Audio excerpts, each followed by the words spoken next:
வாழ்க வையகம், வாழ்க வையகம், வாழ்க வளம். நண்பர்களே, இப்பொழுது பாவப்பதிவுகளும் போக்கும் வழிகளும் என்ற உயர்ந்த சிந்தனையை நாம் எடுத்துக்கொள்ளப் போகிறோம். பாவம் என்பது என்ன என்பது முதல்ல தெரிந்து கொள்ள வேண்டியது அவசியம். எந்த செயல் செய்தால் அதிலிருந்து துன்பம் விளையுமோ அந்த செயலை பாவம் என்று வைத்துக் கொண்டிருக்கிறோம். துன்பம் என்பது தனக்கோ பிறருக்கோ தற்காலத்திலோ பிற்காலத்துக்கோ அறிவுக்கோ உடல் உணர்ச்சிக்கோ துன்பம் ஏற்படுமேயானால் அந்த செயல் பாவம் என்று இதுவரையில முன்னோர்கள் வகுத்து வைத்திருக்கின்றார்கள். தமிழ்ல அத பழிச்செயல் என்று சொல்வார்கள். பாவம் என்றாலும் பழிச்செயல் என்றாலும் இதையே அரசியல்வாதிகள் குற்றம் என்று கூறுவார்கள். ஆகவே எந்த செயல் செய்தாலும் அதனுடைய விளைவை நோக்கி ஆராய வேண்டும்.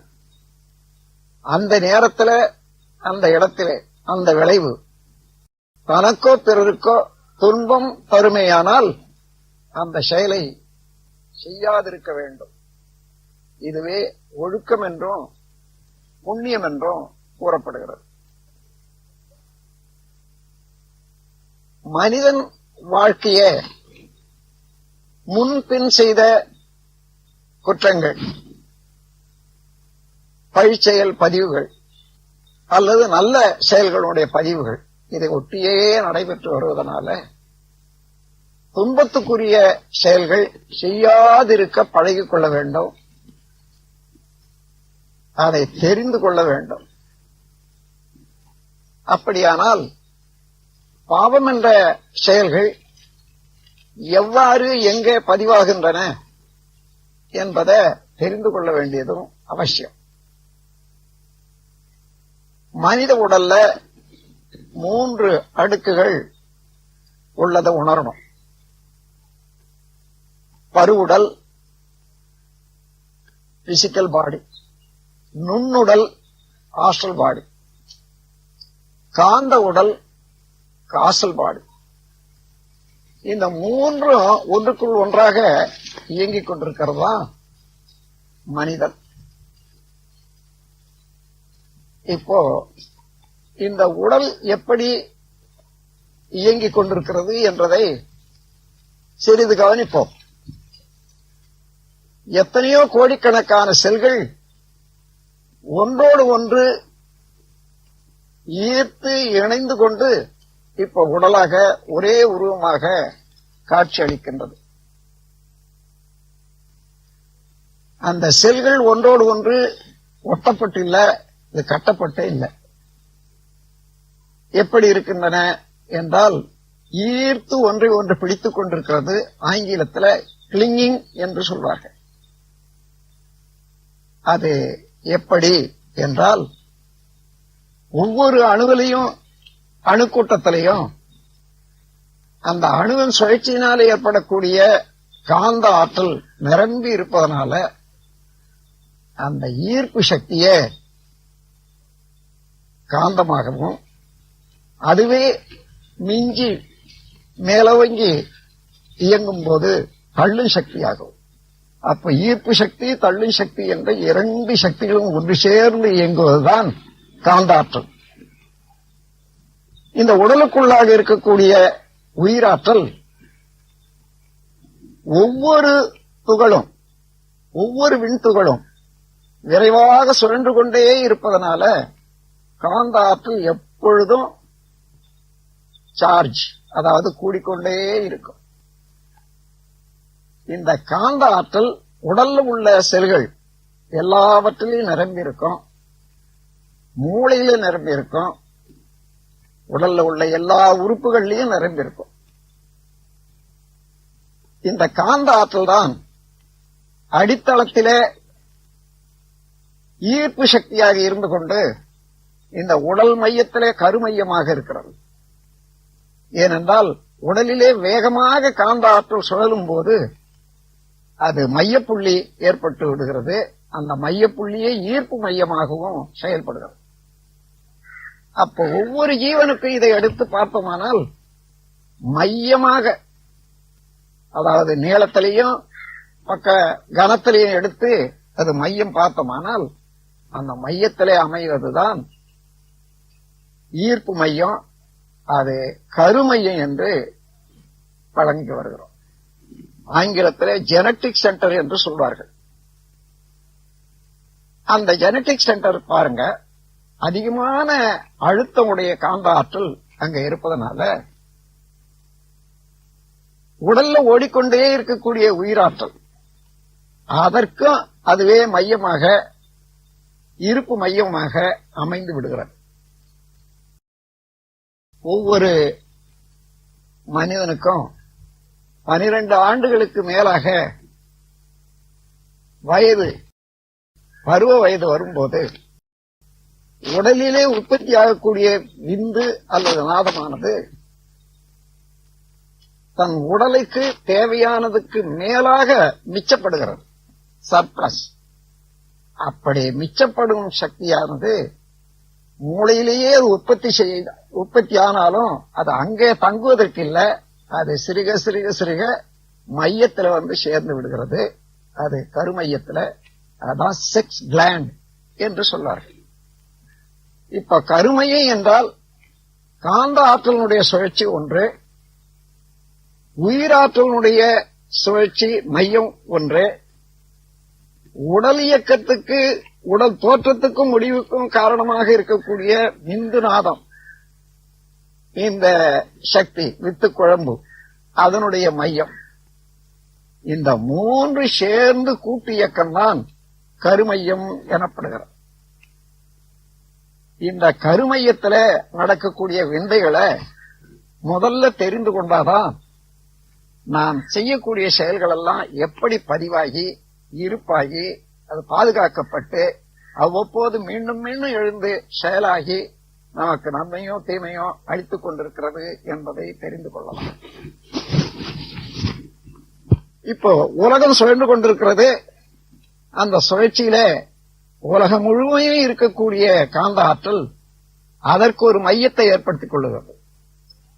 அதுதான் சென்ட்ரிபியூட்டல் ஃபோர்ஸ் என்று சொல்வார்கள். அதனால எந்த பொருள் பூமியின் மேல வைத்தாலும் அந்த மைய நோக்கி இருக்கிறதுனால அது பூமி மேல தங்குது. இந்த நில உலகம் எவ்வளவு வேகமாக சுழண்டி வந்தாலும் கூட எந்த பொருளும் தெரித்து ஓடுவதில்லை. அது இழுத்து பிடித்துக் கொண்டே இருக்கிறது மைய ஈர்ப்பினால. அதே போல மனிதனுடைய மைய ஈர்ப்பு புலன்கள் மூலமாக மனம் எந்த பொருளை பார்க்கிறதோ அந்த பொருள்ல இருக்கக்கூடிய அலையை வாங்கிக் கொள்ளுகிறது, ஈர்த்துக் கொள்ளுகிறது.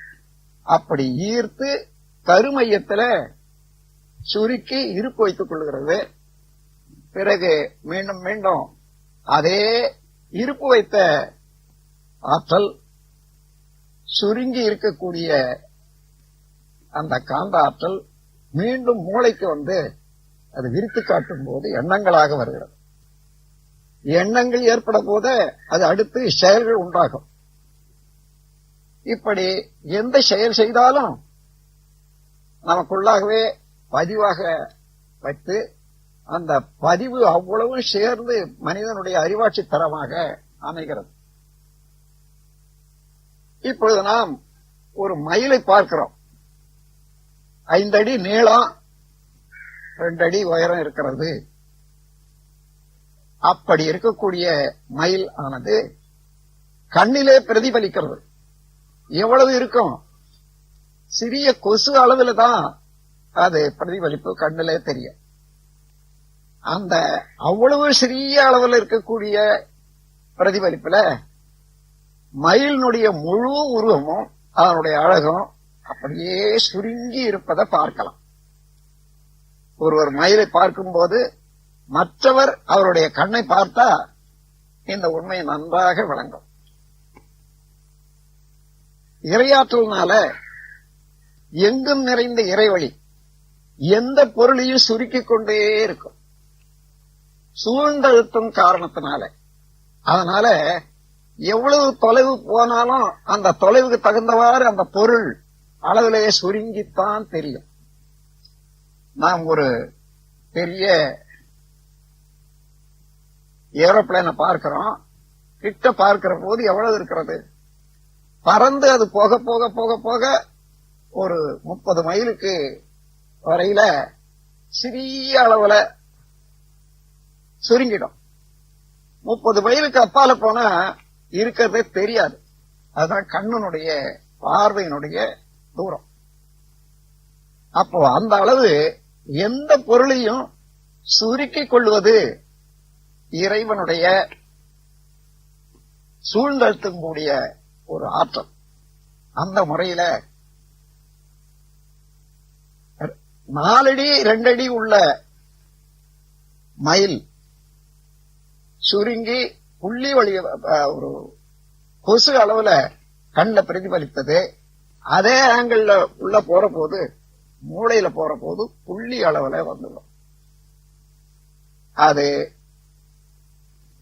உடல்ல உள்ள ஜீவகாந்த சக்தியினால அந்த அலையோட அலை கூடி கருமையை ஈர்த்து அதை பதிவாக வைத்து ஈர்ப்பாக வைத்துக் கொள்ளும். எவ்வளவு இந்த மாதிரி ஒரு நாளைக்கு 1000 பதிவுகள் வந்தாலும் அதோட சேர்த்து வைத்துக் கொள்ளும். அதனால அங்க கருமையத்துல பெருக்கம் வராது. அது நிழல் விண்கள் என்ற ஒரு ஆற்றலால உண்டாகிறதுனால எவ்வளவு நிழல் விண் சேர்ந்தாலும் அது ஒரே ஒரு புள்ளி அளவில் தான் இருக்கும். சாதாரண விண்கள் சேர்ந்தா அளவு பெருசாகி உருவம் பெருசாகும், உருவங்கள் சமைக்கப்படுகின்றது பரிணாமத்தில். ஆனால் நிழல் விண்கள் அப்படி அல்ல. எவ்வளவு வேணுமானாலும் அதனுடைய தன்மைதான் உயர்ந்து கொண்டே மாறிக்கொண்டே போகுமே தவிர பெருக்கம் வராது. அதே போல அந்த கருமையத்துல 3 வயதில இருந்து இன்று வரையில நாம் செய்த எல்லா செயல்களையும் ஒவ்வொன்றாக உற்று ஆராய்ந்து பார்த்தீர்களே ஆனால் அவ்வளவும் தெளிவாக நன்றாக தெரியும். காலம், தூரம், பருமன், வேகம் என்ற 4 கணக்குகளால அது அப்படியே பார்க்கலாம். இந்த அற்புதமான ஒரு நிகழ்ச்சி யாரும் செய்யல. அதுதான் இறைவனுடைய திருக்கூத்து. இறையருள் என்று சொல்லக்கூடிய ஒரு மகாசக்தி. அந்த சக்தியை தான் விஞ்ஞானிகள் யூனிஃபைடு போர்ஸ் என்று தேடிக்கொண்டிருக்கின்றார்கள். வேதாந்திகள் பிரம்மம் என்று, தெய்வம் என்று கூறி வருகின்றார்கள். அத்தகைய ஆற்றல் எது என்று பார்த்தா நாம் இங்கே பார்க்கக்கூடிய எங்குமே நிறைந்திருக்கக்கூடிய சுத்தவெளிதான். அந்த சுத்தவெளியினுடைய ஆற்றல் அவ்வளவு பெரியது. இந்த பேரியக்க மண்டலத்துல எவ்வளவுக்கு எவ்வளவு வலுவுள்ள வஸ்துவா இருந்தாலும் அந்த சுத்த வெளியில தானாக மிதந்து கொண்டே சுழன்று கொண்டே இருப்பதை பார்க்கிறோம். அப்போ ஒரு பொருளை இன்னொரு பொருள் தாங்கிக் கொண்டிருக்கிறது என்று சொன்னா தாங்கும் பொருளுக்கு எவ்வளவு வல்லமை இருக்க வேண்டும். இவ்வளவு பெரிய பேரண்டத்தை இந்த சுத்த வெளிதான் தாங்கிக் கொண்டிருக்கிறது. அதோட அதனிடம் உள்ள அழுத்தம் என்ற ஒரு பேரழுத்தம் எந்த பொருளையும் அணு முதல் கொண்டு அணுக்களின் கூட்டான எல்லாவற்றையும் அண்டங்களையும் கூட சூழ்ந்து அழுத்திக் கொண்டே இருக்கக்கூடிய செயல் இறைவனுடைய செயல், இறைவெளியினுடைய செயல். அந்த முறையில நாம் அங்கே பார்த்த பார்வை, செய்த செயல், அந்த செயலினால ஏற்பட்ட அலைகள் அவ்வளவும் பதிந்து சுருங்கி இருப்பாக வைக்கப்பட்டிருக்கிறது கருமையத்தில். ஆயுள் உள்ள வரையில மீண்டும் மீண்டும் அந்தந்த மனச்சூழலுக்கு தகுந்தவாறு அது மூளை செல்கள் எண்ணங்களாக எடுத்துக்காட்டும், அனுபவமாக விரித்து காட்டும். அதற்கு ஏற்றவாறு உடல் செல்கள் எல்லாம் ஒத்துழைத்து செயல்கள் நடக்கின்றன. இதை செய்ய வேண்டும், அதை செய்ய வேண்டும். இத்தகைய முறையில எந்த செயல் செய்தாலும் எவ்வாறு பதிவாகி இருப்பு வைக்கப்படுகிறது என்பதை தெரிந்து கொண்டால், இங்கே மனிதன் செய்து கொண்டிருக்கிறான் எந்த காரியமோ இறைவன் இருப்பு வைத்துக் கொண்டே இருக்கிறான். சிறிது கூட பிழை இல்லை. நீங்கள் ஒரு டெலிபோன் வைத்திருக்கலாம். அந்த டெலிபோன்ல எத்தனை தடவை பேசுனீங்க என்றத நீங்க மறந்துட்டு இருக்கலாம். ஆனா டெலிபோன் ஆபீஸ்ல நீங்க பேசக்கூடிய ஒவ்வொரு தடவையும் அங்கே இருப்பாக பதிவு செய்யப்பட்டிருக்கிறது. மாத கடைசியில பில்லு வரும். அதே போலதான் நாம் எந்த எந்த செயல் செய்தாலும் இறைவன் அங்கே இருப்பு வைத்துக் கொண்டிருக்கிறான், பதிவு செய்து கொண்டா காலத்தால் அந்த பதிவுக்குரிய பலனையும் நமக்கு அளித்துக் கொண்டே இருக்கிறான். இது இறையாற்றலுடைய செயல்தான். ஆனாலும் அதை உணர்ந்து கொண்டு மனிதன் நல்லதே செய்தானே ஆனால் எப்பொழுதும் உடலும் நல்லா இருக்கும், மனமும் நல்லா இருக்கும், சூழ்நிலையில் உள்ள மக்களும் பயன்பெறுவார்கள். அதன்றி துன்பத்துக்கே உரிய செயல்களை செய்தால், சீரழிவுக்கு உரிய செயல்களை செய்தால் அதுவும் பதிவாகி மீண்டும் மீண்டும் அதே எண்ணங்கள் உண்டாகும். எண்ணங்கள் உண்டாகிற போது அதே செயலை செய்ய தூண்டும். உதாரணமாக, நாம் ஏதோ ஒரு உணவுப் பொருளை ருசித்து பழகிட்டு இருக்கோம். அந்த பழக்கம் அந்த நேரத்துல அதை சாப்பிடணும்ன்ற எண்ணம் வருது, அதையே செய்யணும்ன்ற எண்ணம் வருது. எப்படி வருது என்று பார்த்தா, நம்முடைய ஜீவகாந்த சக்தி உற்பத்தி ஆகக்கூடிய சக்திய குறிப்பிட்ட உறுப்பின் மூலமாக அதை சுவையாக மாற்றி அதை செயல்படுத்தணும். அதான் ஒரு பொருளை சுவைச்சதுனால ஏற்பட்ட அனுபவம். அப்படி ஒரு தடவை வெளியிட்டோம், மீண்டும் உடல்ல ஜீவகாந்த சக்தி சேர்ந்து திணிவு கொள்ளும் போது எந்த இடத்துல எந்த உறுப்பினால அந்த செயல் செய்து வெளியிட்டோமோ அந்த உறுப்பிலே வந்து மோதும் போது அதே செயலை செய்ய வேண்டும் என்ற எண்ணம் உண்டாகிறது, அதே செயலை செய்ய வேண்டும் என்ற ஊக்கம் உண்டாகிறது. செய்கிறோம், அதனுடைய பலனை அனுபவிக்க. இத ஒவ்வொருவரும் அவர்களுடைய அனுபவத்துல கூர்ந்து நோக்கி ஆராய்ந்து தெரிந்து கொள்ளலாம். இதற்காக வேதங்கள் படிக்க போக வேண்டியதில்லை, இதற்காக கல்லூரிகளுக்கு போக வேண்டியதே இல்லை. இந்த உடலே, இந்த உடல்ல நடக்கக்கூடிய விந்தைகளே ஒரு பெரிய கலாசாலை. இதுல கற்றுக்கொள்ள முடியாத ஒரு விஞ்ஞானம் வெளியில இல்லவே இல்லை. ஆனா நாம் கூர்ந்து ஆராய்ந்து தெரிந்து கொள்ள வேண்டியது தான் நம்முடைய வேலை. அன்பர்களே, அவ்வாறு எந்த செயல் செய்தாலும் பதிவாகி விடுகிறது என்று தெரிந்து கொண்டிருக்கிறானால், ஒவ்வொரு செயலுக்கும் காந்த அலை, நம்முடைய ஜீவகாந்த அலை செயல்படுவது தானே. அந்த அலையின் காரணமாக அது எப்படி செயல் வெளியாகிறது, எந்த உறுப்பின் மூலமாக வெளியாகிறது, அந்த உறுப்பிலே என்னென்ன நிகழ்ச்சிகள் உண்டாகிறது என்று பார்த்தால், ஜீவகாந்த அலையானது செயல்படும் போது அழுத்தமாக, ஒளியாக, ஒலியாக, சுவையாக, மணமாக, மனமாக, இவ்வாறு 6 வகையில அது செலவாகக்கூடியது. அழுத்தமாக இருக்கிற போது முன்னழுத்தம், பின்னழுத்தம், அதாவது அட்ராக்ஷன், ரெப்பல்ஷன், ஈர்ப்பு சக்தி, தள்ளும் சக்தியாக இருக்கிறது அழுத்தம் என்ற நிலையில. ஒலியும் ஒளியுமாக செயல்படும் போது அதை மின்சக்தி என்று சொல்லுகிறோம். சுவையாக, மனமாக அது மாறி செயலாகிற போது அது ரசாயனங்கள் என்று சொல்லுவோம். அப்போ அதே மின்சக்தியானது, ஜீவகாந்த சக்தியானது அழுத்தமாக, ஒளியாக, ஒலியாக, சுவையாக, மனமாக, மனமாக மாறி செயலாக வருகிறது என்று சொன்னா, இது எங்கே நடக்கிறது? இந்த நிகழ்ச்சிகள் எல்லாம் மனிதனுக்குள்ளாக நடக்கிறது, மனித மனத்துக்குள்ளாகவே நடக்கிறது. இதை புரிந்து கொண்டு இறைநிலையினுடைய ஆற்றலுக்கு தக்கவாறு இன்னது செய்தால் இன்னது விளையும் என்பதை தெரிந்து கொண்டு நல்ல விளைவுகளை தரத்தக்க செயல்களையே செய்து நாம் வாழ்ந்தோமையானால் அது இறை வழிபாடு ஆகும். இறைவன் செயல்படும் முறையை அறிந்து கொண்டு அதற்கு ஒத்த முறையிலே நாம் செய்யும் செயலெல்லாம் இறை வழிபாடுதான். உதாரணமாக, நாம் உணவு அருந்துகிறோம். அந்த உணவு 7 தாதுக்களாக மாறுகின்றது என்பது உங்களுக்கு நன்றாக தெரியும். முதல்ல ரசமாக மாறுகிறது. ரசத்தில ஒரு பகுதி ரத்தமாக மாறுகிறது.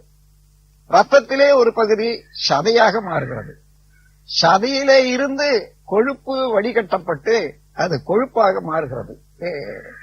எண்ணெய் வடிகட்டப்பட்டு கொழுப்பாக மாறுகிறது. அந்த கொழுப்பில இருந்து சுண்ணாம்பு சத்து பிரிக்கப்பட்ட பிறகு அது எலும்பாக மாறுகிறது. எலும்பாக மாறும் போதே அதில் உள்ள ஒரு திரவ பொருள்கள் எல்லாம் மஜ்ஜையாக மாறுகிறது. அந்த மஜ்ஜையிலே இருந்து, அதுதான் மூளை என்று சொல்வது, மூளையில் இருந்து ஏற்படக்கூடிய சுத்த சத்து தான் விந்து அல்லது பெண்களுக்கு நாதம், விந்து நாதம் என்ற ஒரு உடல் முக்கிய பொருளாக உற்பத்தியாகிறது. இந்த 7 தாதுக்களாக முறையாக மாற வேண்டுமானால் சாப்பிடும் பொருள் இந்த உடலால ஜீரணிக்கக்கூடியதாக இருக்கணும். அதற்குரிய அளவிலையும் இருக்கணும். அளவுக்கு மேலாக அதே உணவு, நாம் எந்த உணவு சாப்பிட்டாலும் என்னாகும், அது முறையாக காலத்தோடு ஜீரணமாகாது. அப்படி ஜீரணமாகாது வயிற்றிலேயே தேங்கி நிற்கிற போது அங்கே எவ்வளவு தேக்கம் உண்டாகிறதோ அந்த தேக்கத்துக்கு தக்கவாறு ஹைட்ரோகுளோரிக் அமிலம் என்று உற்பத்தி ஆகிக்கொண்டே இருக்கும். அது அதிகமாக ஆனா அது ஆசிட், அதாவது அது ஒரு திராவகம், அது எரிக்கும். அதனால குடல் புண், வயிற்று வலி இவைகள் எல்லாம் வர்றதை பார்க்கிறோம். அப்ப அளவோடு சாப்பிட்டால், முறையாக சாப்பிட்டா ஒன்றும் இல்லை. அப்படி அளவு முறை அறிந்து முறையாக சாப்பிடும் போது இறைவனுடைய ஆற்றல் செயல்படும் முறையை நாம் உடல்ல தெரிந்து கொள்றோம். அதற்கு ஏற்றவாறு நாம் செயல் புரிகிறோம். அது இறை வழிபாடு. இறைவன் வழியே நாம் செயல் புரிந்து வாழ்கிறோம் என்றால் அதுதான் இறை வழிபாடு. அதே போல உறக்கம், உழைப்பு, உடலுறவு, எண்ணம், ஒவ்வொன்றும் இந்த உடல்ல உள்ள ஜீவகாந்த சக்திய ஒவ்வொரு வகையில மாற்றம் செய்து இந்த உடல் இயக்கத்தை நடத்தி வைக்கிறது என்பதை அறிவீர்கள். அதை அளவோடு முறையோடு நாம் செய்தால் அது இறை வழிபாடுதான். ஒன்றுமே இல்லை, தவறான பதிவுகள் இல்லை, துன்பம் இல்லை. நமக்கும் துன்பம் இல்லை, பிறருக்கும் துன்பம் இல்லை. நமக்கு துன்பமில்லாத அளவில் நம்ம உடலை வைத்துக் கொண்டோமானால் நம்மை உற்பத்தி செய்து வாழ வைத்த, தயார் செய்த இந்த சமுதாயத்துக்கு ஒரு நல்ல சொத்து. அப்படி நாம் உடலை நல்ல முறையில வைத்துக் கொள்ளவில்லையானால் நாம் செய்ய வேண்டிய கடமையும் செய்ய முடியாது. சமுதாயத்துக்கு நோய்வாய்ப்பட்ட சமுதாயமே தான் மீண்டும் இன்னொரு முறை நம்மை பாதுகாக்கிற பொறுப்பை எடுத்துக்கொள்ள வேண்டும். 2 வகையிலே அது துன்பம், நட்டம். ஆகவே உடலை நல்ல முறையில பாதுகாத்துக் கொள்வது இறை வழிபாடு அறிந்து, அது சுயநலமாகாது. அதிலே இறை வழிபாடு இருக்கிறது, பிறர் நலம் இருக்கிறது, அறிவினுடைய உயர்வு இருக்கிறது. அந்த முறையில உடல் நலன் காத்தல் மிக மிக முக்கியம் என்பது. ஏனென்றால் ஒரு உறுப்பை நாம் கெடுக்கிறோம் என்று வைத்துக் கொள்ளுங்கள், முறை தவறி வேலை செய்து அந்த உறுப்பிலே உள்ள அணு அடுக்குகள் எல்லாம் சீர்குலையும். அந்த அணு அடுக்குகள் சீர்குலைந்தா ஓடிக்கொண்டே இருக்கக்கூடிய இந்த ஜீவகாந்த சக்தி அங்க தேக்கமுற்று, அது அளவுக்கு மீறி தேக்கமுற்றால் அங்கே மின்குறுக்காகும். அந்த மின்குறுக்குத்தான் வலியாக, அதுவே நீடித்தால் நோயாக. இன்னும் அந்த மின்குறுக்கின் மூலமாக ஜீவகாந்த சக்தி முழுமையாக விலகிவிட்டால் அதுவே மரணமாக மாறுகின்றது. இவைகளெல்லாம் உணர்ந்து நாம் எந்த செயலையும் அளவோடு முறையோடு உணர்ந்து திட்டமிட்டு செயல்படுத்தி பழகிக் கொண்டோமையானால் அதுதான் புண்ணியம், இறை வழிபாடு. ஆகையினாலே அது புண்ணியம் என்று சொல்வார்கள். அதன்றி எந்த உறுப்புக்கு ஊனமோ அல்லது கேடோ செய்தோமையானால் அது இறை ஆற்றலுக்கு பிணக்கு, அதாவது குறுக்கிட்டு வேலை செய்வதுதான் ஆகும். ஆகவே உரிய தண்டனை அந்த உறுப்பின் மூலமாகவே நமக்கு கிடைக்கும். நல்ல வயதில ரத்த ஓட்ட காலத்திலே வேணுமானால் சில சமயம் உடனே அதனுடைய தீய விளைவு தெரியாத இருக்கலாம். ஆனாலும் அது எப்பொழுது உடல்ல பலம் குறையுதோ அந்த காலத்துல அங்க ஏற்பட்ட குழப்பம் நோயாக வெளிப்படுத்தி எடுத்துக்காட்டும். ஆங்கார காலமதில் அகந்த செய்தால் அத்தனையும் பாழாக போய்விடாது. சாயங்காலம் வரும்போது இவைகளெல்லாம் சத்தியமாய் வினையாக மூழுமப்பா என்று பெரியவங்க சொல்றாங்க. ஆங்கார காலம் என்றால் நல்ல துடிப்பு இருக்கிற காலத்துல, வயது நல்ல இளமை காலத்துல ஒரு தவறு செய்தோமானால் அது அப்படியே இருப்பு வைத்துக் கொண்டு அது எந்த வயதுல ஒரு பலகீனம் உடல்ல சக்தியின்மை ஏற்படுகிறதோ அந்த இடத்துல எடுத்து காட்டும். இந்தப்பா நீ கொடுத்தையே எடுத்துக்கோ, என்ன நோய். சாதாரணமா நாம் கடன் வாங்குறோமே, எப்போ வாங்குறோம்? கடன் பிறரண்ட இருந்து சம்பாதிக்கிற போது தான் வாங்குறோம். சம்பாதிக்கிற போது கடன் வாங்குறோம், செலவு பண்றோம். அது சம்பாத்தியம் நின்று விட்ட பிறகு இப்ப கடனையும் கொடுக்க வேண்டியதா இருக்குது, நம்ம வாழவும் வேண்டியதா இருக்கு. அங்கே என்ன சங்கடம் வருது பாருங்க. அதே போல ஆயுள் முழுவதும் உடல் நலமாக இருக்கிற போதே உடலை நல்ல முறையில வைத்துக் கொண்டு கெடாத பார்த்துக் கொள்ள வேண்டும். அப்படி உடல் கெடாத பார்த்துக் கொள்வது இறை வழிபாடு. உடல் கெடும்படியாக நாம் எந்த செயல் செய்தாலும் அது பாவப்பதிவுகள் தான். எந்த உறுப்பை கெடுத்தாலும் அந்த உறுப்பிலே உள்ள ஜீவகாந்த சக்தி முரண்பட்டு அந்த குறுக்கு மின் குறுக்கு ஏற்படும். அது நோயாகத்தான் பதிவாகும்.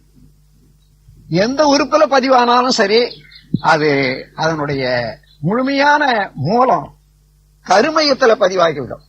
இந்த கருமையத்துல பதிவாகி விடுறது ஒரு குழந்தை பிறக்குமேயானால் இந்த மனிதனண்ட இருக்கக்கூடிய எல்லா அறிவாற்றலும் அல்லது பதிவுகளும் சேர்ந்து அப்படியே ஜெராக்ஸ் காப்பி மாதிரி அந்த குழந்தைக்கு போகும். அதன் பிறகு அந்த குழந்தை வளர்ச்சியில செய்யக்கூடிய செயலெல்லாம் அது சேரும். அப்படி கருமூலம் வரக்கூடிய பதிவுகளை எல்லாம் ஹெரிடிட்டரி இம்பிரிண்ட் என்று சொல்வார்கள். அது சஞ்சித கர்மம் என்று நாம் சொல்றோம். அந்த மாதிரி பழவினை சஞ்சித கர்மம் என்றெல்லாம் சொல்வது கருவின் மூலமாக வரக்கூடிய குற்றங்கள்.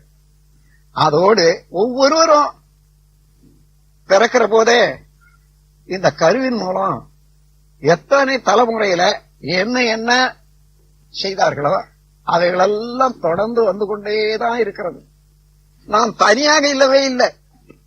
எத்தனையோ காலமாக வந்த கருத்தொடராக வந்த பிறவித்தொடராக வந்த ஒரு தொடர்ல பரிணாமத்துல நாம் இந்த இடத்துல இங்க இருக்கிறோம். நம் தாய் தந்தையர்களுக்கும் பின்னால வரக்கூடிய குழந்தைகளுக்கும் மத்தியில. எனவே அம்மாதிரி ஒரு தவறான செயல் செய்தால் அந்த செயலோட அன்றோட விட்டு போனது இல்லை.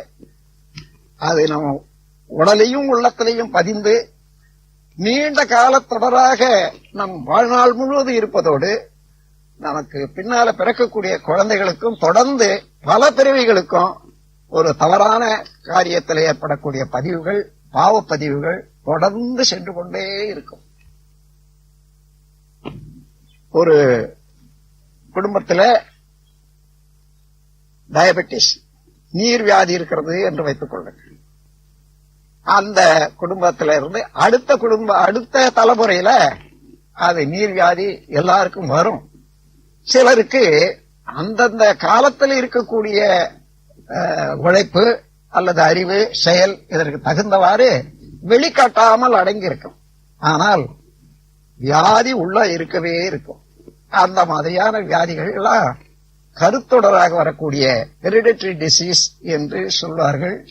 அத்தகைய முறையில ஒரு பாவம் என்பது பதிந்ததேயானால், பழிச்செயல் பதிவு பெற்றதேயானால் நீண்டு காலமாக பல பிறவிகளோடும் தொடரும். அந்த சமுதாயத்திலே விரிவான தீய பலன்களையும் நஷ்டத்தையும் உண்டு பண்ணும். இதை எல்லாரும் தெரிந்து கொண்டோமானால் இப்பொழுதுதான் நாம் நல்ல காரியத்தை தான் செய்யணும், பழிச்செயல் காரியங்களை செய்யக்கூடாது என்பது விளங்கும். அதற்கு கருமையத்தை எப்பொழுதும் தூய்மையாக வைத்துக் கொள்ளணும். கருமையம் கேடுறாது இருக்க வேணும். ஏனென்றால் அங்க அந்த கருமையத்தில் உள்ள பதிவுதான் மனிதனுடைய அறிவாற்றல். அந்த அறிவாற்றல் தான் மனிதனை வழி நடத்தி கொண்டு வருகிறது. அதை அறிவாட்சி தரம் என்று சொல்லலாம். கருத்தொடராக வந்த வினை ஒன்று, பிறந்த பிறகு இன்று வரையில ஆற்றிய செயல்கள் ஒன்று. இந்த இரண்டு சேர்ந்துதான் ஒரு மனிதன் என்ற அறிவாட்சி தரமாக அமைந்து வருகிறது. அதற்கு ஏற்றவாறு அவ்வப்போது ஏற்படக்கூடிய தேவைகளை அல்லது சூழ்நிலைகளை அனுசரித்து மனிதன் செயல் செய்வதற்கு திட்டமிடுகிறான், செய்கிறான், அதனுடைய பலனையும் அனுபவிக்கிறான். இந்த கருத்தொடராக வந்த பதிவு ஒன்று, இந்த பிறவியில செய்த பதிவு, அதை சஞ்சித கர்மம், இது பிராரப்த கர்மம் என்று சொல்லாரு. இந்த இரண்டு சேர்ந்து ஒரு மனிதனுடைய அறிவாட்சி தரத்தை ஏற்படுத்துவதனால அது அவ்வப்போது இன்னும் என்னது செய்யலாம் என்பதை தூண்டுகிறது அல்லவா, அதை ஆகாமிய கர்மம் என்று சொல்றார். ஆ என்றால் ஆன்மா, காமியம் என்றால் இச்சை ஊட்டுவது. ஆன்மாவுக்கு இச்சை ஊட்டி செயலில் ஆழ்த்த வல்லது ஆகாமிய கர்மம் என்று சொல்றார்கள். இதை புகுவினை என்று தமிழில் சொல்றார்.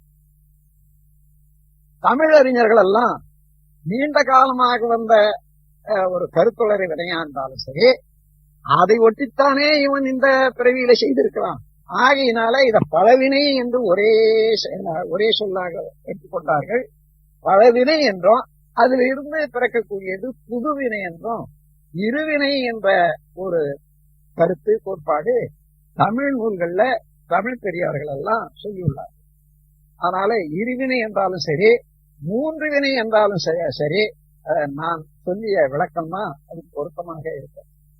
அன்பர்களே, இப்பொழுது செயல் எப்படி பதிவாகிறது, அது எண்ணங்களாக எப்படி மலர்கின்றது, அது எவ்வாறு மீண்டும் செயலில் ஆழ்த்த வல்லதாக உள்ளது, அதன்படி இன்பமோ துன்பமோ விளைகின்றது என்பதை தெரிகிறது.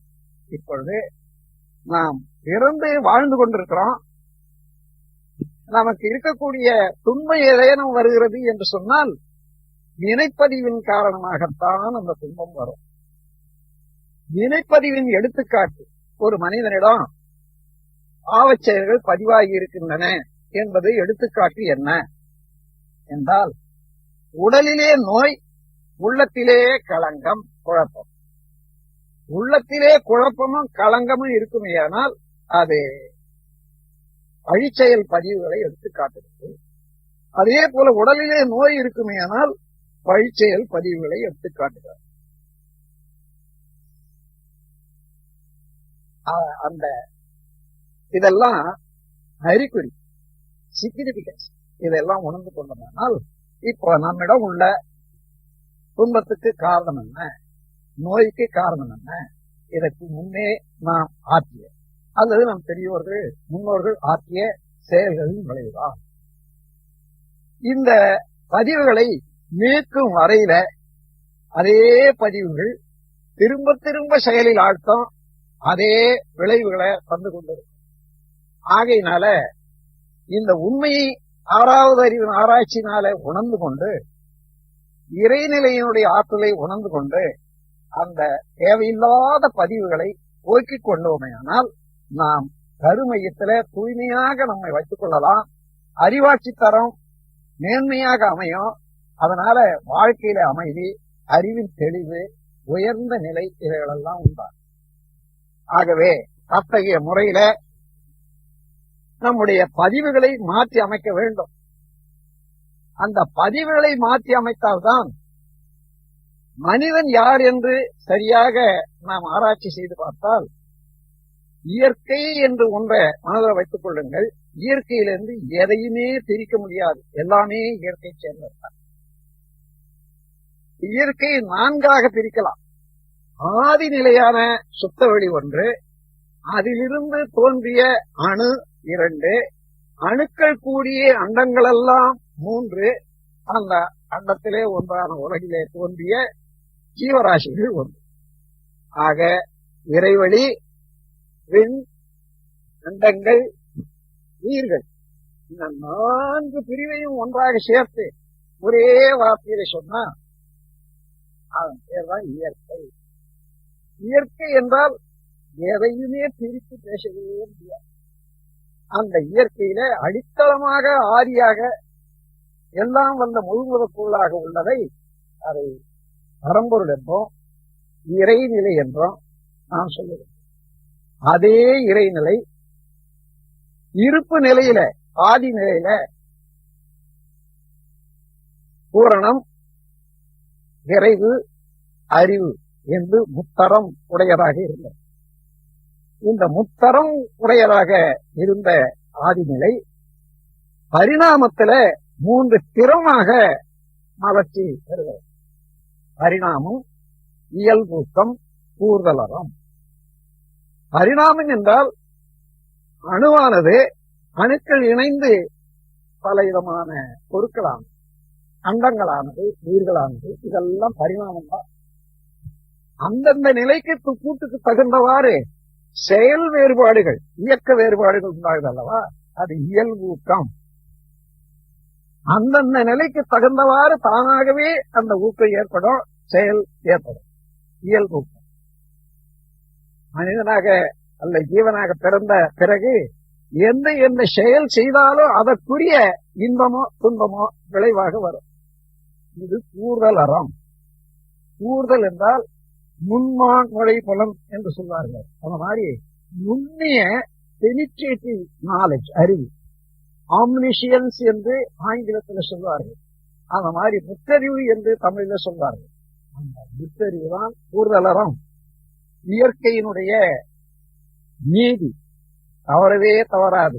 எந்த செயல் செய்தாலும் அந்த செயலுக்குரிய நோக்கம், திறமை, இந்த 2ஐ வைத்துக்கொண்டு இடம் பொருள் தொடர்பு கொள்ளும் பொருளை பார்த்து நீங்கள் எந்த விளைவு வருகிறது என்று பார்த்தால் சரியாக இருக்கும், கொஞ்சம் கூட தவறாது. ஆகையினால அவ்வாறு எந்த செயல் செய்தாலும் அவ்வளவு துல்லியமான விளைவை தந்து கொண்டே இருக்கிறது அல்லவா. இதுதான் காஸ் அண்ட் எஃபெக்ட் சிஸ்டம் என்று சொல்வார்கள். அதுதான் கூர்தல் அறம். ஆக பரிணாமம், இயல்புக்கும் கூர்தல் அறம். இதுல இருந்து நாம் விலகி நிற்கவே முடியாது. ஆகவே அந்த கூர்தல் அறம் என்பது இயல்பூக்கு என்பதை சரியாக புரிந்து கொண்டால் அந்த இறைநிலையை இவ்வாறு பரிணாமத்திலே வந்திருக்கிறது என்று புரிந்து கொண்டால் நாம் யாரு? அந்த இறைநிலையே ஒரு பகுதி, ஒரு கோடு. நம்மிடம் அங்கே உள்ள எல்லா ஆற்றலும் இருக்கிறது. பிரணம், ஓரளம் என்ற இருப்பு இருக்கிறது. நாம் எடுத்து அதை இயக்கி நாம் பயன்படுத்திக் கொள்ள வேண்டியதான். அந்த முறையில நான் சிந்தனை செய்து நம்மிடம் உள்ள களங்கத்தை எப்படி போக்கிக் கொள்ள வேண்டும். அப்படி போக்கிக் கொண்ட பிறகு களங்கம் போனால் இறைநிலையோடு மனிதன் ஒன்று விடுவார். God plus contamination is man. Man minus contamination is God. இறைநிலையில இருந்து அழுக்கு படிந்து போனால் அதுதான் மனிதன், ஜீவன்கள். அந்த அழுக்கு ஜீவன்கள்ல இருந்து அழுக்கு, அறிவில் உள்ள அழுக்கு, பாவ பதிவுகள் நீங்கி போனா அவனே ஜீவன் தான். எனவே எல்லா உயிர்களும் ஒவ்வொன்றாக மேலோங்கி வந்து கொண்டே இருக்கிறது. மனிதன் உச்சத்தில் இருக்கான். மனிதன் அடைய வேண்டிய இடம் இறைநிலை அறிவு பெற்று இறைவனோடு ஒன்றிவிட வேண்டியதான். அதன் பிறகு அவனாகவே மாறிவிட வேண்டியது. அதன் பிறகு பிறவி கடல்ல இருந்து அவன் தப்பிவிட்டான் என்றுதான் சொல்லணும். பிறவி என்பது துன்பம் தரத்தக்கது. ஆகையினால பிறவி கடல்ல இருந்து நீந்த வேண்டும். நீந்த வேணுமானால் இறைநிலையை உணர வேண்டும், அடைய வேண்டும். இறைநிலையை அடைய வேண்டுமானால் அறிவு தூய்மை பெற வேண்டும், கரு மையம் தூய்மை அடைய வேண்டும், பாவப்பதிவுகள் நீங்க வேண்டும். இதை தெரிந்த பிறகு எவ்வாறு இந்த பதிவுகள் நீக்கிக் கொள்ளலாம். இதற்கு எந்த எந்த வகையில நாம் கலங்கப்பட்டிருக்கிறோம் என்று பார்த்தா, கருமைய தூய்மை அடைவதற்கு, கருமையத்தை கெடுத்து கொண்டு இருப்பதற்கு நாம் தீர்க்க முடியாத, அதாவது செயல் புரிந்து திருப்தி அடைய முடியாத ஆசைகளின் கூட்டம். எவ்வளவுக்கு எவ்வளவு நம்மால் இயலாத காரியத்தையே நினைந்து நினைந்து ஆசைப்பட்டு ஆனால் அதை செய்ய முடியாத தேங்கி இருக்கிறதோ அவைகளெல்லாம் பதிவுதானே. அந்த பதிவுகள் எவ்வளவு ஆசைகள் கூட்டம் இருக்கிறதோ அவ்வப்போது எழுச்சி கட்டிக் கொண்டே இருக்கும். அதனால நல்ல காரியத்தை செய்யவே முடியாது, பாவப்பதிவுகளை தெரிந்து கொள்ள முடியாது, சிந்தனையும் செய்ய முடியாது, தடுத்துக் கொண்டே இருக்கும். இப்போ அத்தகைய பல ஆசைகள், ஈர்க்க முடியாத ஆசைகள் உள்ள ஒருவர் ஒரு காரியாலயத்திலே வேலை செய்து இருக்கிறார்னு வச்சுங்க. அவர் நல்ல ஒரு டிராப்ட் போட்டுட்டே இருக்கிற போது இந்த ஆசைகள்ல ஒண்ணு குறுக்கிடும். ஏன்னா பதிந்த பதிவு வெளியாகிதானே வரணும், வரும். அதனால டைவர்ஷன், இந்த வேலை தடைப்படும், அங்க தவறு செய்வார். அப்படி அடுத்தடுத்து அடுத்தடுத்து தேங்கி நிற்கக்கூடிய ஆசைகள் எல்லாம் நம்முடைய வாழ்க்கைய குறுக்கிட்டு கெடுத்து, அதனால தீர்க்க முடியாத தேங்கி நிற்கக்கூடிய ஆசைகள். அதன் பிறகு பொய் பேசுவது. பொய் பேசுவதனால உள்ளத்திலே ஒன்று இருப்பாக இருக்கிறது, செய்த செயல் மாறாது. மனம் அதை மாற்றி பயந்து கொண்டோ அல்லது ஒரு புகழுக்காகவோ மாற்றி நினைக்கிறது. அதை வாய், நாக்கு அதை வெளியிடுகிறது சொல் மூலமாக.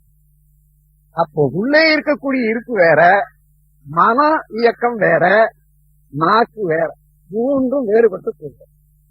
இந்த வேறுபட்ட பிணக்கு இந்த உடல்ல என்ன செய்யும்? அது தீய பதிவுகளாகவே மாறி நம்முடைய ஆற்றலையே தூய்மையே கெடுத்து விடும். அதைத்தான் பொய் என்று சொல்வார். பொய் என்பதை மாற்றி சுத்தமாக சொல்ல வேண்டுமானால் அதை ஒரு ஒரு தூய்மையை மனதில் வைத்துக் கொள்ளுங்கள். அந்த தூய்மை எப்படி இருக்கும்னா நாகரீகம் என்று சொல்றார். வள்ளுவர் சொல்றது மன தூய்மையை பொய்யில்லாத மெய் பேசக்கூடிய அளவில் உள்ள ஒரு அறிவுக்கு நாகரீகம். நாகரீகம் என்றால் என்ன? நா அக இரிகம். நா என்றால் பேச்சு, அகம் என்றால் உள்ளம், இரிகம் என்றால் மனம். இந்த மூன்றும் ஒன்றுபட்ட நிலையிலே மனிதன் வாழ்ந்து கொண்டு வந்தானேயானால் அதுதான் நா அக இரிகம் என்று சொல்லக்கூடிய அறிவாட்சி தரம். அதற்கு உதாரணம் கூட கூறியிருக்கிறார். தயக்கண்ணு நஞ்சுண்டு அமைவர் நயத்தக்க நாகரீகம் வேண்டுபவர் என்று. இப்பொழுதெல்லாம் நாகரீகம் என்பதற்கு ஏதோ கற்பனையாக செய்து கொண்டிருக்கிறோமே, அதல்ல. மா அக இரிகம், மன உள்ளம் நாக்கு, இந்த மூன்றும் கொஞ்சம் கூட பிறழாத செயல்புரிவது என்பதுதான். ஒரு குற்றவாளி ஜட்ஜ் எதிரில் நிற்கிறான், நீ குற்றம் செய்தையா என்று கேட்கிறான். நான் இல்லவே இல்லை என்று சொல்றான். ஆனாலும் அவன் உள்ளத்துல அவன் செய்ததை மறைக்க முடியுமா? மறைக்கத்தான் முடியுமா? செய்தது அப்படியே எடுத்து காட்டிக்கொண்டே இருக்கு. நான் செய்தேன் செய்தேன் செய்தேன் என்று அங்க சொல்லிக்கொண்டே இருக்கிறது. இங்கே நாக்கு செய்யவில்லை செய்யவில்லை என்று. இங்கே உள்ளத்துக்கும் நாக்கு பேச்சுக்கும் முரண்பாடு வரும். இதனால முரண்பாடு, அந்த முரண்பாடு உயிருக்கு நல்லதல்ல, ஒத்ததல்ல. முரண்பட்டது அது பிணக்கு சொந்தம் உடையது. எனவே அது பாவச் செயலாகவே. அதோட தெரிந்தோ தெரியாமலோ நேர்முகமாவோ மறைமுகமாவோ பிறர் மனம் வருந்தும்படியாக எந்த செயல் செய்தாலும் அந்த மன வருத்தமே அது பழி செயல் பதிவுகளாக மாறும். அது நாம் செய்த செயல் நம்ம உடலுக்கு உணவு, உறக்கம், உழைப்பு, உடலுறவு, எண்ணம், இந்த 5 வகையில அளவு மீறியும் முறை மாறியும் நாம் செய்யும் செயலெல்லாம் நம்ம உறுப்புகளை கெடுக்குது அல்லவா? அவைகளெல்லாம் அவ்வளவும் பாவச் செயல். அப்படி செய்யாத பார்த்துக் கொள்ளலாம். அப்போ பிறர் வளம் பார்த்து அதை பொறுக்க முடியாது பொறாமை கொள்வது. அதாவது பிறர் நலம் கண்டு பொறுக்க முடியாத மனநிலைக்குத்தான் பொறாமை என்பது பேர். பொறுமை, பொறாமை. பொறுத்துக் கொள்வது, அது பொறுத்துக் கொள்ள முடியாது. அந்த பொறாமையினால எத்தனை விதமான பிணக்குகள், வீழ்ச்சிகள், தீய தன்மைகள் மனதுக்கு வரும் என்று பாரு. அத்தகைய பதிவுகள் எல்லாம் நம்மிடம் இருந்து போக்க வேண்டும். நாம் அவ்வப்போது செய்யக்கூடிய செயல்கள் எல்லாம் இந்த விழிப்போடு இருந்து அளவு முறையோடு பாதுகாத்துக் கொள்ள வேண்டும். இதை தெரிந்து கொண்டோம் என்றாலும் இதுவரையிலே செய்த செயல்கள் பதிவாக உள்ளது. அதற்கு என்ன செய்யலாம்? கட்டாயம் சிலர் சொல்வார்கள், அது செய்த வினைகளை போக்கவே முடியாது. இல்ல, மனிதன் தானே செய்தான், இவன் செய்த செயலினுடைய விளைவுதானே அவன் என்ற பதிவாயிருக்கிறது. அப்ப அவன் தெரிந்து மீண்டும் ஏன் அந்த செயலை மாற்றி அமைத்துக் கொள்ள முடியாது? கட்டாயம் முடியும். ஆனால் அந்த முயற்சியும் தெளிவும் வேண்டும். அப்படி பார்த்தால் 3 முறையில நாம் இந்த பாவச் செயல்களில் இருந்து விடுபட முடியும். ஒன்று பிராயச்சித்தம், இன்னொன்று மேற்பதி, மூன்றாவது அடியோடு அழித்தல். பிராயச்சித்தம் என்பது என்ன?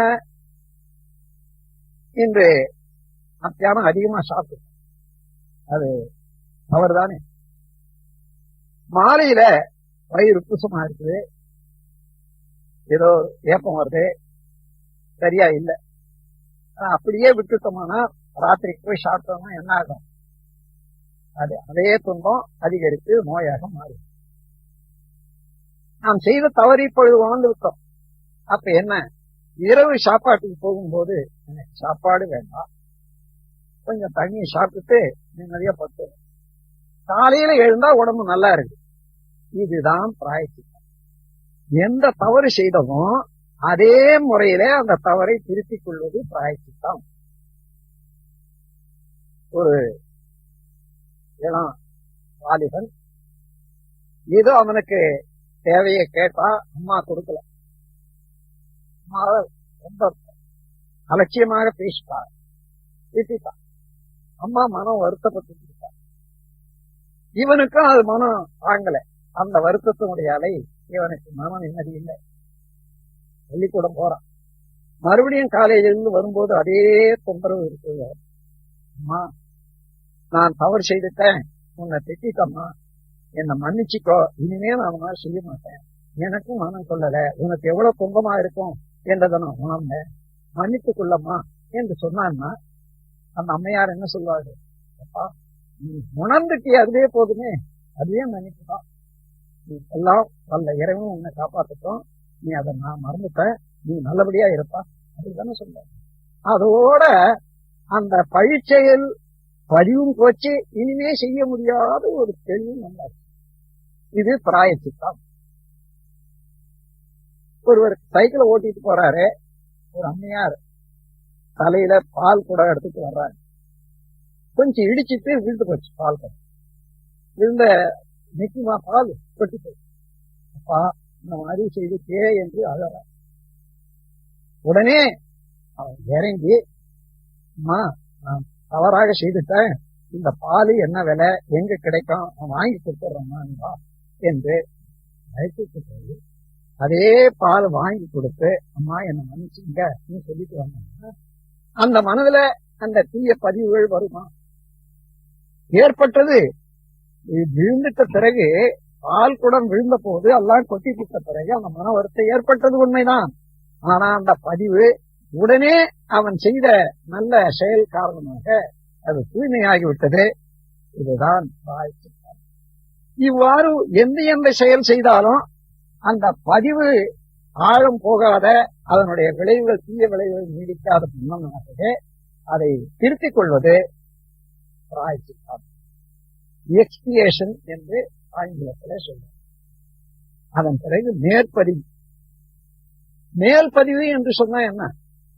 ஏற்கனவே ஒரு பதிவு செய்யப்பட்டது, அந்த பதிவுக்கு மேலாக இன்னொரு பதிவு செய்து அதுக்கு முன்ன செய்த செயல்பட விட்டாத செய்து விடுவதுதான் மேல் பதிவு.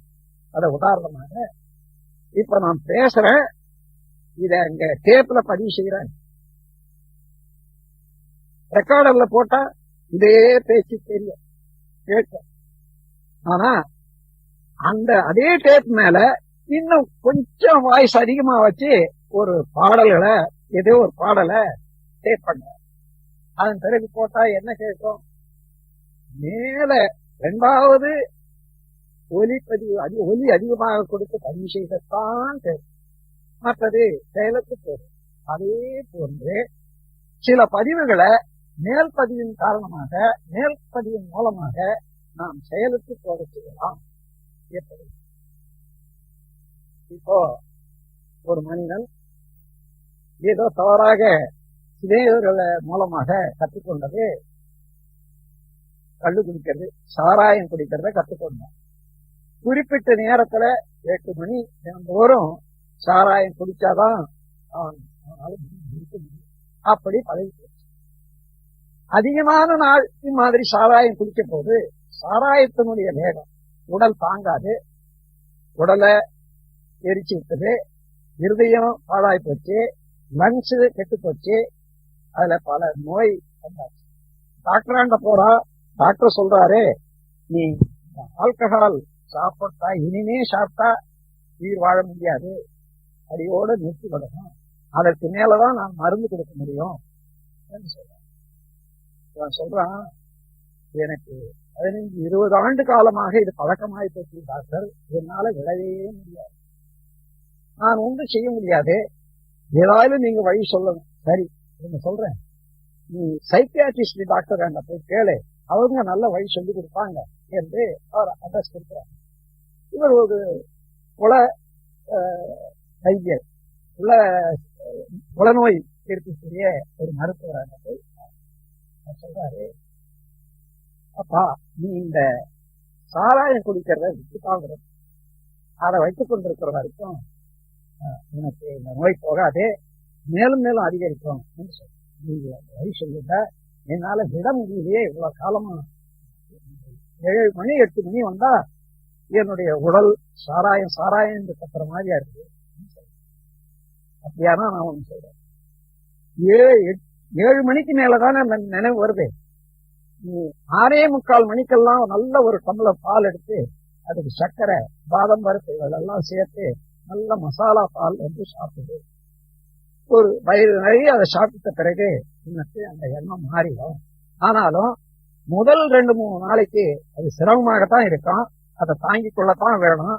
அப்படி தாங்கிக் கொண்டால் இந்த பழக்கம் அந்த சாராயம் குடிக்கக்கூடிய பழக்கத்தை மாற்றிடும்.